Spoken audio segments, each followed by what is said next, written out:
We must always act for the greatest and highest good of ourselves. At the center of the universe, as we know it, is the sun. And at the center of who we are, as we, look to understand ourselves through astrology and our connection with Source, is our sun sign. And then the other planets fall into place and rest in space, largely in relation to where the sun is. And so if we don't prioritize ourselves, and if we don't move in a way that is conducive to the healing, to the well-being of our highest and greatest good, then what are we doing? You should never put anyone else before yourself. And I know that's a difficult concept because I'm a mother and I have a child who, is at an age where he depends on me to take care of him. But if I'm no good, if I'm not taking care of myself, then how am I going to take care of him? Because the moment that I fall into lack mindset, actual lack, then I become subject to, temptation, to the devil, to, negativity. And then I'm really no good for myself or for him. And so it doesn't mean that I don't prioritize his needs. You know what I'm saying? If there's food and either he or I need to eat and there's only enough for one of us, I'm going to make sure my son eats. But this is more of like the spiritual work that we have to do. You have to prioritize yourself, and you have to remember that you are the sun that sits in the center of your universe. Everything else, kind of has a space, its own place, that is like that rests in relation to you and where you are. All right, I'm doing a general reading, whatever comes out reading and whatever needs to be heard or understood right now.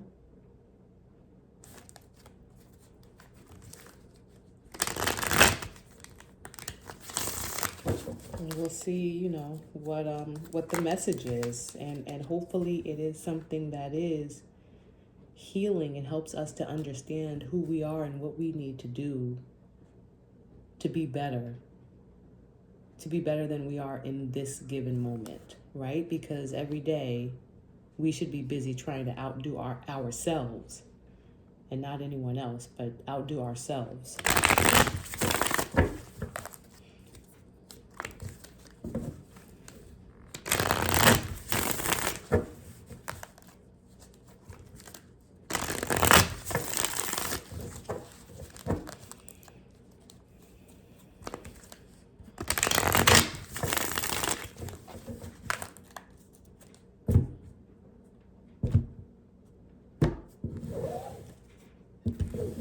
Who am I if I am no good for myself? Then how am I, going to be any good for anyone else? A message that I channeled earlier was, what you don't know won't hurt you. And I think that message requires just as much faith as, the act of putting yourself before anyone else. Knowing that you may have people who are dependent on you, but you still need to prioritize yourself. You need to have faith that prioritizing yourself and your own needs and your individual well-being is what's best for everyone else around you. And that same faith is the faith that has to be had when with this idea or this understanding that what you don't know won't hurt you. And that channeled message, what you don't know won't hurt you, means there are things going on in the background all the time. There are forces that are working for us and against us all the time. And these are things that are happening that we can't see, that we can't hear, and that, we often don't know about, or that we don't have a full picture, of. And sometimes the more that we know, the more damage that we may inadvertently cause. It kind of it goes in line with let go and let God. Just let things be and let things happen, because what we don't know won't hurt us.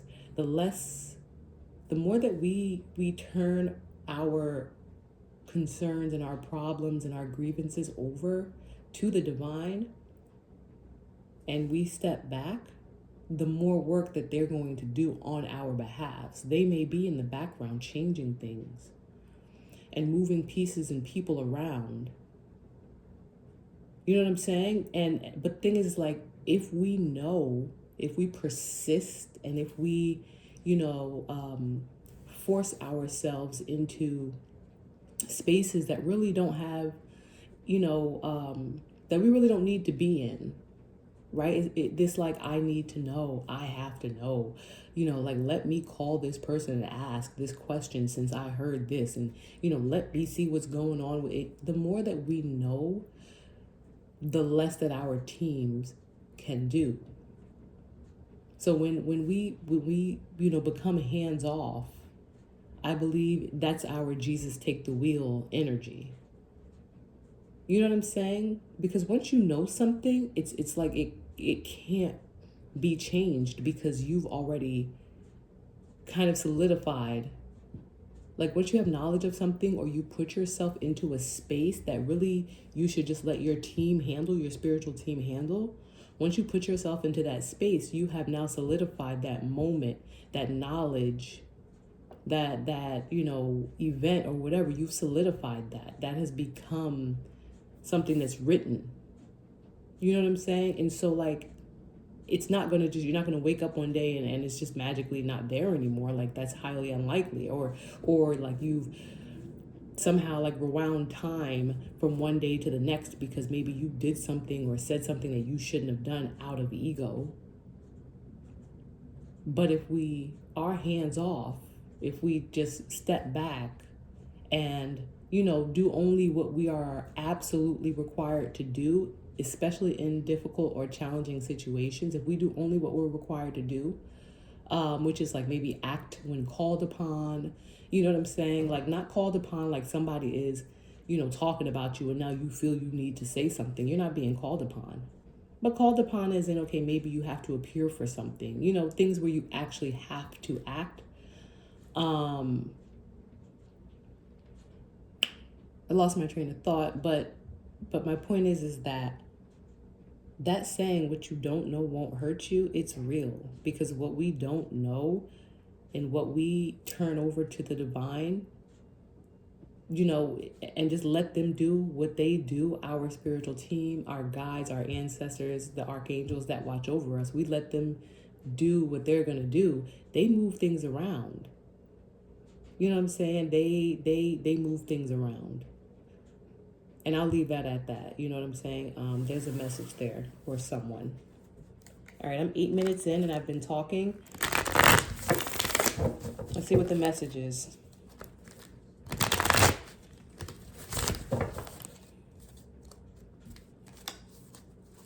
All right, on the bottom of the deck, the Magician.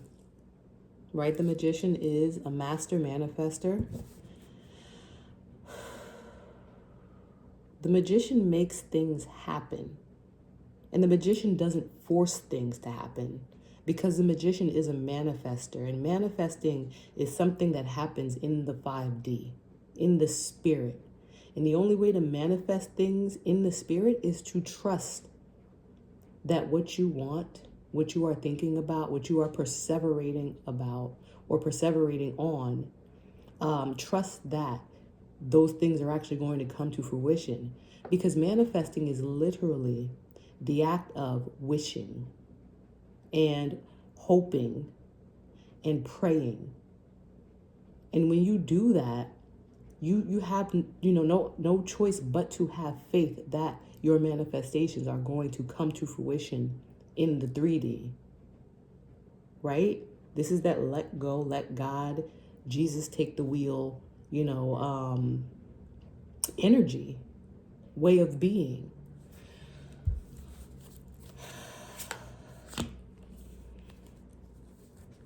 Nine of Swords, it's a lot of anxiety, a lot of fear, sleepless nights.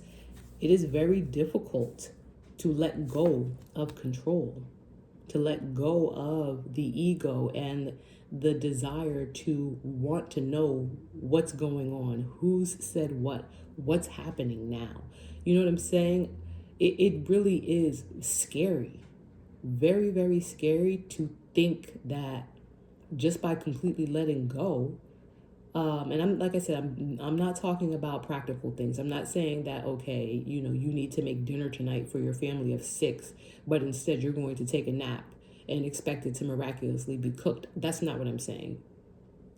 What I'm saying is that letting go of situations that you have no business, we have no business, imposing our beliefs or our opinions in. And so it's really important to be discerning. It's really important to be discerning about what actions to take, what actions need to be taken. Discernment is a gift. Not everyone has the gift of discernment. Discernment is knowing. It's a knowing. It's a knowing. It's very much high priestess energy, right? In its most infantile form, it is knowing. It's just knowing. Having discernment means having some level of knowing. Some level of like being able to raise an eyebrow and be like, something about this situation is off, or something about this person is off, or having discernment is being able to decipher or to decode things that aren't like visible or like easily seen. It's this like this underlying tones and energies, and being able to kind of like read and feel those. That is a gift from the divine. And even if you want to look at it as a 3D type of concept where discernment might, people might want to link discernment to, intelligence or awareness, or say it's a skill that was maybe honed as a result of maybe some type of job or profession or training. But not everyone can hone in on discernment. No matter how much training you get, not everyone can feel that something is off, or feel that something may be coming, or like, that something is impending. No matter how much training, you know what I'm saying? Because not everyone is wired the same way. Not everyone has the same access to their gifts. And so, we the Ace of Wands is largely about the opportunity to take action, right? New beginnings, inspiration, creativity, passion, confidence, courage, power, and growth. But largely an opportunity to have all of these things and to do all of these things, but being discerning about it, being discerning about which actions to take.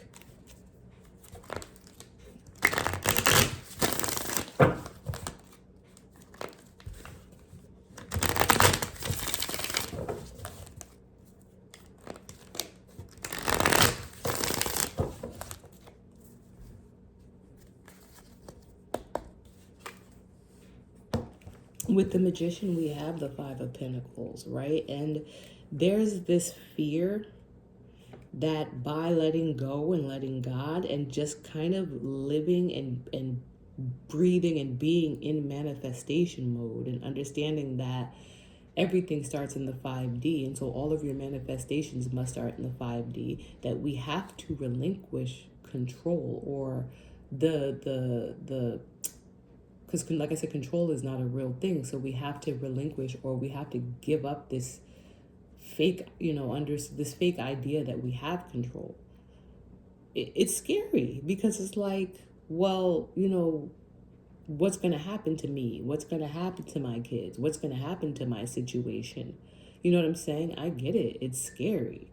And there's a fear of loss. There's a fear of, what if, I turn over this situation to the divine and everything goes wrong and I lose everything. You know what I'm saying? I get it. I get it because, I live it as well. I live in that fear. I am still a work in progress when it comes to, completely turning over certain things to the divine, right? Certain things, not everything, because I live in a 3D and I need to get up and put gas in my car and I need to do things that I need to do, that I'm called upon to do. But I trust and I believe because I've seen the way that the divine works. And I also understand, and I'm continuing to understand the duality of co-creating, doing my part and then allowing the divine to do their part, learning what to hold on to and what to release to the divine. And it's a trial and error process, but not every fight is meant to be our fight. Our team is literally there to work with us and to journey with us, to travel with us, to go through this life and every lifetime that we experience with us. And so let them do their job the same way that we have to do our job.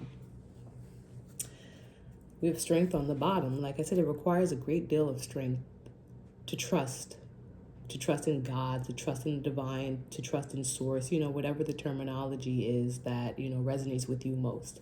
It requires a great deal of strength, for sure.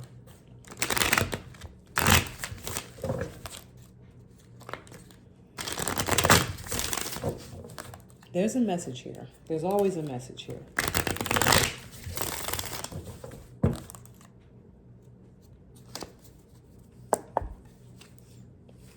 The High Priestess. The High Priestess. We got the Magician out here, and we've got the High Priestess. Largely counterparts. The manifester and the all-knowing seer.